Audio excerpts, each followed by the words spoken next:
Okay, here we go. This is the new Courtney. Upgrade Courtney with the lace front. It's a brand new launch from UniWigs. So what are the similarities and the differences? The similarities, we have the same monofilament parting area as the original. So you can part center, left, or right to a certain extent. It's a few inches wide there. So you don't have big gaps between your wefts. If you know what I'm talking about, then you know how that can be problematic for some toppers and wigs.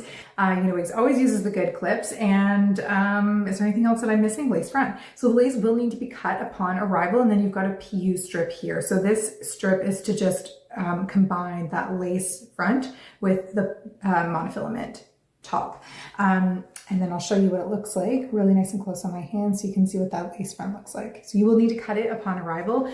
The color here is Mousse Brown, which is one of the more common shades that you see me wearing. It is a dimensional medium brown with some warmer highlights. So it's very good if you don't feel like dyeing your bio hair or you have some dimension in your bio hair, because the dimension in the topper is going to help to kind of conceal all of that and help it to blend together. So you can see the lace on me here. I can't actually tell. I don't think it's actually lifting.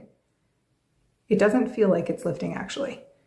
So that is typically one of the big concerns for people like me who want something that's just throw on and go. And this is throw on and go because of the lace. You don't have to worry about blending, which is huge. Courtney was always sort of limiting for me because I wanted to wear it right to the front of my hairline, and I was sort of limited in how I could do that with the mono top. This allows me to wear Courtney, but for some women, that's also going to mean adhesive or glue, which is something that I'm just not interested in doing in my day-to-day, to be completely honest.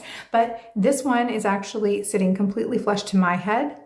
The other thing that you can do is buy the halo wire from UniWigs. They're pretty inexpensive.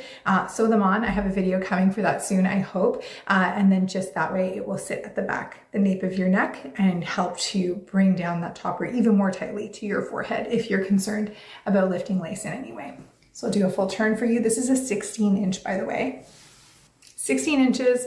And there was one more thing that I wanted to say, and now I've forgotten what it was. Oh yes, the pre-cut. So Courtney comes with a pre-cut. So you've got sort of these curtain banks here and then some face framing layers all the way down. So that does make her wearable out of the box, which again, for a lot of ladies is a very nice option, especially someone like me. I've never taken a hair topper or a wig to a stylist locally and had it cut. So I really like it when a cut is just already installed, and it means that I can wear it and go. The light density means it's going to be ultra ear tuckable if that's something that you want to do, and it's going to be comfortable for the summer. It's also going to be a good option if you want to do an updo of any sort because of those face framing pieces to make it look a little bit more natural.